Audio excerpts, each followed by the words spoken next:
Hey everybody, Jason and John here for your taxshield.com. Doing another episode today. Jason, I appreciate you taking some time. It's been a couple weeks. Came down with a nasty cold, nasty sickness, so been out a little bit, but I'm alive.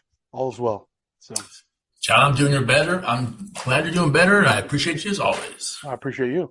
I thought it would be kind of fun today um, to talk about China because there's so much going on right now in terms of just worries on the world stage about are they going to invade Taiwan?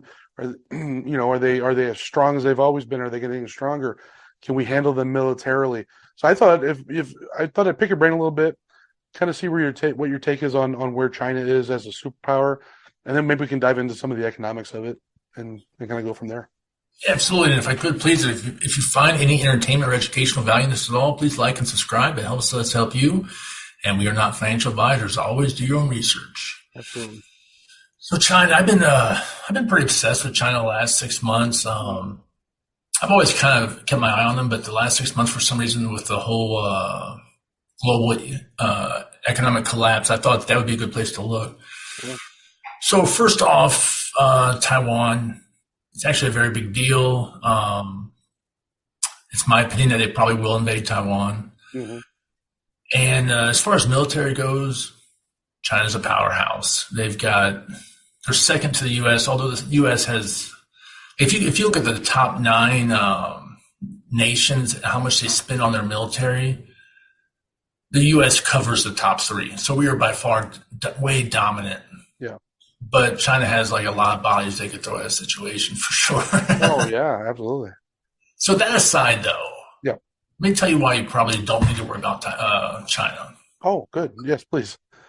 First of all, they're sitting on a ticking time bomb. That's their housing market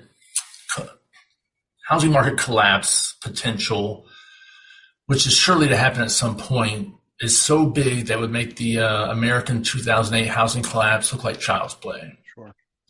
In China, it's a very big deal to work 6 days a week, 12 hours a day, just to buy a piece of real estate with like 5 other families. Right. And we've talked about this before on this channel, but real estate there is purchased and then built by developers on leverage. But the people who purchase it, unlike in America, you start paying that mortgage the day you sign that paper. So you pay 4 or 5 years of mortgage before that place is even built. And right now in China, those places aren't being built. Builders are over leveraged. They can't make their loan payments, so therefore they're insolvent. This is a major problem for them. Not only because of the housing situation and the fact that it will demolish their economy, Right. but it's tied their government's hands when it comes to raising interest rates, trying to bring down inflation. So the rest of the world is increasing interest rates over the past year to try and bring down inflation. China can't do that. It can't do that because if they increase interest rates, it's guaranteed the next day that the housing collapse will happen. Wow. So they're in bad shape with inflation that they can't do anything about. In fact, they keep lowering interest rates in hopes that the housing collapse doesn't happen. So they're actually progressing worse inflation. Not to cut you off, but in the lowering of those interest rates, is it having that effect, or is it not really quite working that way? It's keeping the housing market from collapsing, but at the same time, it's devaluing their currencies, Right. and it's increasing inflation, which is like the worst case scenario. Like you don't want those things, right? Yeah. So that's the first thing. The second thing would be in 1979, China had a one baby rule, right? Right. So a bunch of sons were kept and a bunch of daughters were not, right? And most people don't realize this, but and China is now just waking up to what a problem that brings on. Sure. In most developed nations, a small percentage of the population is of retirement age. Mm-hmm. And then like the 25 to 45-year-olds make enough money for them to get Social Security or pensions, and they cover the job. Right. Well, due to that one baby rule, just right now, China's realizing what a problem they have. In China, almost 30% of their population is of retirement age right now. Ouch. That's a very disproportionate It's very disproportionate. That's a large percentage. And there's not enough kids turning into young adults at this point to take the jobs of people who are retiring and cover the pension or social security so that person can retire. Mm-hmm. And this is the problem that's, of course, they're dealing with now, but you can't fix this overnight. This is like a 20 or 30 year fix, Sure. which will heavily prevent their economic development and progression. It's actually a really big problem that no country's really ever dealt with before. Interesting.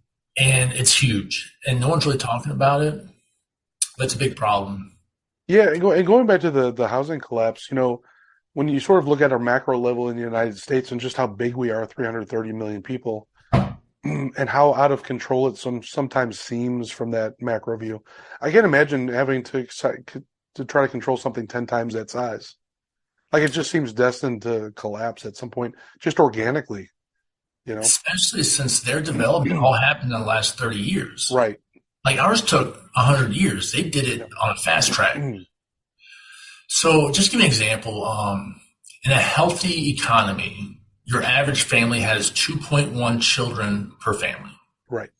That covers a mom, a dad, and the 0.1 covers deaths, right? Children who don't make it of age. Sure.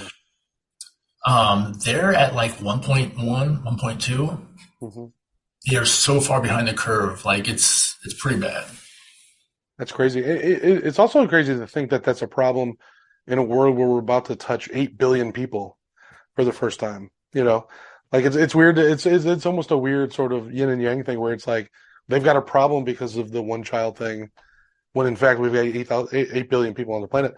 So the eventual and maybe inevitable going into Taiwan, is some of that to help offset some of this, you think, or is it just sort of is it a bigger play that has really nothing to do with the financial part?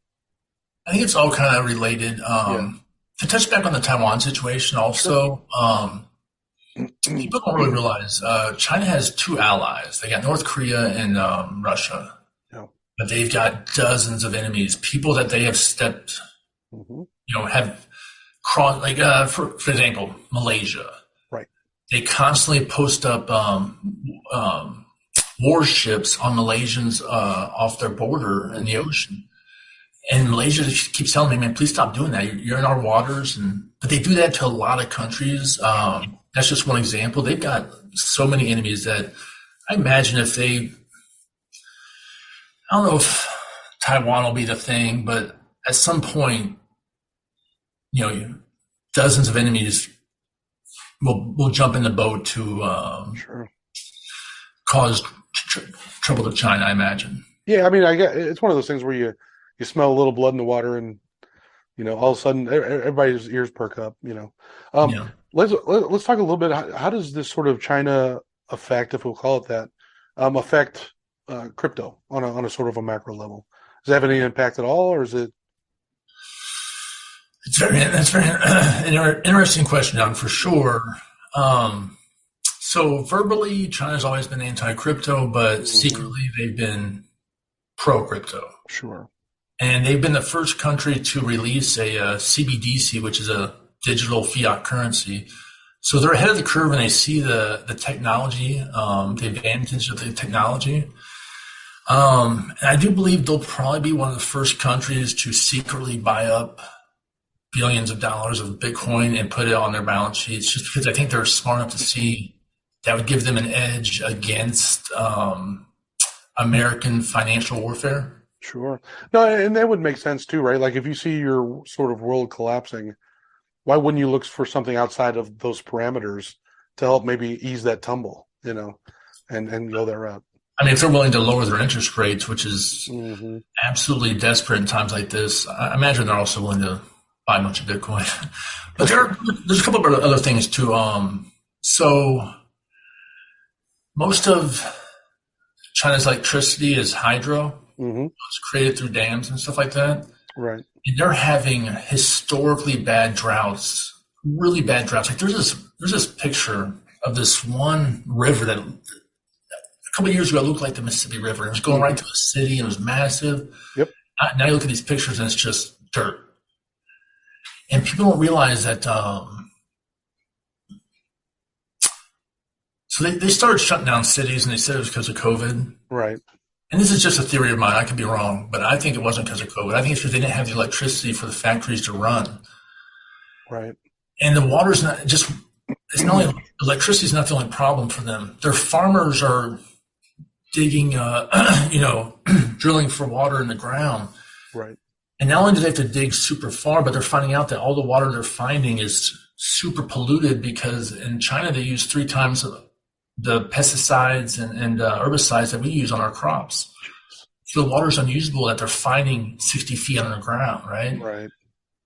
So just imagine, and China right now holds 60% of the world's grain reserves. Mm-hmm.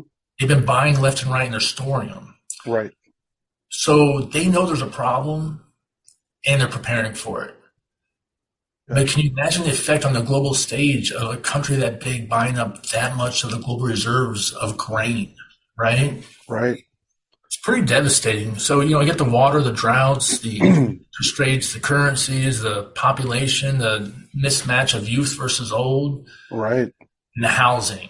Any one of those one situations could collapse a growing economy. Right. We saw what the 2008 housing collapse did to America. Mm-hmm. That was very small considering China's situation is way worse. Right. And they've got all these things going on at the same time. So that's kind of the reason why I think that people are overreacting with China being a world power and the next thing. If it were my opinion, I'd say that the sleeping giant no one's talking about is India. Right. Yeah, we touched a little bit on that not too long ago in one of our episodes. Yeah. Yeah. We'll have to do a deep dive into them as well. But I also think with all these troubles in China, there lies opportunity for places like the United States to not necessarily lean on them, but maybe play the hero and work some deals that could work out in our favor. So I gave Biden a hard time for sending over a representative to Taiwan when China said don't do it. Right. I gotta give Biden a little bit of credit. Sure. When they shut down China's accessibility to computer chips, yep, I didn't realize how big of an effect that was going to be. Mm-hmm. And it was very well played on their part. What most people don't realize is that although 90% of the computer chips are made in Taiwan, which is the reason why we don't want China to have Taiwan. Right. What I didn't know was the technology for those computer chips comes from America, mm-hmm. and the silicon comes from America as well. Right. So if we really want to, we could just say, okay, Taiwan, you're out, and we'll make them at home. Mm-hmm. People don't realize that if you cut off a country to the accessibility of computer chips, especially high-end computer chips, mm-hmm. you're pretty much turning everything off. Yeah. Yeah. I mean, just on a basic street level, a year ago I bought a truck. I almost couldn't find a truck to buy. There was just so much shortage, and it was just because of the chips. They just weren't selling them. They were sitting somewhere waiting on chips, and I'm like, So Yeah. it just that ripple effect down to the street level is it's palpable. So, well, Jason, this has been awesome, man. Like we'll definitely have to dig into China some more. We'll have some more questions. We're going to dig into India. I think there's some cool stories there. But lots of stuff moving in the world right now. It's interesting. There's so much going on, John. Like, This is crazy. Like, I feel like we're living historical times. I really do. Oh yeah, for sure. And it's changing so fast, and it is a ride, right? You just got to kind of hold on and see where it goes. But let's do another one of these soon. I'm going to pick your brain again and kind of see where we land. John, as always, I appreciate you. I'm glad you're feeling better, man. Yeah, I'm on the mend. Appreciate it. We'll do another one soon. You got it. Take care.